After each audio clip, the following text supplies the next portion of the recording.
ఎప్పుడెప్పుడు అని ఎదురు చూస్తున్న మీ అభిమానులు, సో మీ ఫ్యాన్స్ అందరికీ అఖండ తాండవం రిలీజ్ సందర్భంగా చెప్పదలుచుకున్నదేంటి? వాడిని చెప్తున్నాను, నేనేం చెప్పనండి.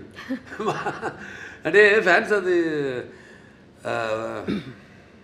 ఇప్పుడు ఏంటంటే సినిమా అన్నది ఒక భాషా తేడా భేదం కానీ ఇవాళ మనం ఆ పాన్ ఇండియా ఇది ఒక తెలుగు పరిశ్రమకు సంబంధించిన సినిమా కాదండి, ఇది యావత్ భారతదేశపు ప్రజలకు సంబంధించిన సినిమా అఖండ తాండవం అన్నది.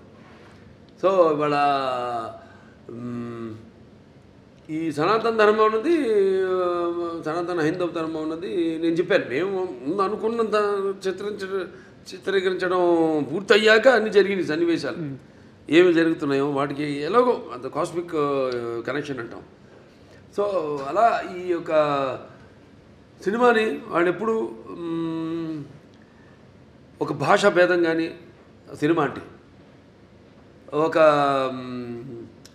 ఏమంటే భాషా భేదం కానీ లేకపోతే ఆడమగ తేడా కానీ లేకపోతే పండిత పామనాది పట్టువిడుపులు కానీ దానికే దారిద్రాది తారతమ్యములు కానీ దురభిమానులన్న అడ్డ గోడ ఉండదు ఇటువంటి సినిమాలు. నేను చేసిన ఏ సినిమా అయినా సరే, ఎందుకంటే నాకు అదృష్టం వరుసగా 4 హిట్లు ఇవ్వడం, అఖండ తర్వాత వీరసింహారెడ్డి తర్వాత నేలకొండ భగవంత్ కేసరి తర్వాత డాకు మహారాజు తర్వాత ఇవాళ అఖండ తాండవం అంటే అంటే ఇప్పుడున్న ఈ కాంపిటేటివ్ నాకెప్పుడు నేను అటువంటి ఆలోచించను. ఏ సినిమా ఇవన్నీ వాటికి దూరంగా ఉంటాను నేను. ఎందుకంటే నాకు అపారమైన అనుభవం ఉంది. దాన్ని నేను మన దర్శకులకి వాళ్ళకి చెప్పడం నెక్స్ట్ మళ్ళీ మొదలు పెడుతున్నా. మల్లేని గోపిచంద్ గారిది ఆల్రెడీ మనం ముహూర్తం చేసాం. సో నాకు అదృష్టం, అది చేసుకుంటూ వెళ్తున్నాం. ఇంకా డెఫినెట్గా ఇంకెన్నో ఉన్నాయి కథలు. ఏదైతే ఇప్పుడు నా సినిమా కథలు ఎలా ఉంటాయంటే పంచపక్ష పరమాన్నంలాగా ఉండాలి.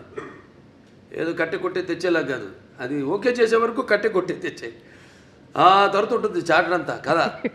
కానీ అన్ని సమపాళ్ళల్లో ఏ రుచి ఎక్కువైనా ఏ రుచి తక్కువైనా అదన్నీ బ్యాలెన్స్ చేసుకుంటూ, ముఖ్యంగా నా పాత్రలే కాదు నేను చెప్పేది, నా నాయకుడే కాదు ప్రతి నాయకుడు కానీ లేకపోతే మా హీరోయిన్స్ క్యారెక్టర్స్ అయితేనేమి లేకపోతే పక్కన మా క్యారెక్టర్తో సంబంధిత పాత్రలు అయితేనేమే కానీ వాటిని దృష్టిలో పెట్టుకుంటాం. ముందు వాటిని ఎంతవరకు వాటిని పెంచుకుంటూ వెళ్ళాలి, ఎంతవరకు ఆ పాత్రలో ఉండాలి ఈ సినిమాలో అనేది అన్నీ చేసుకుంటూ వెళ్తాం. Amazing sir.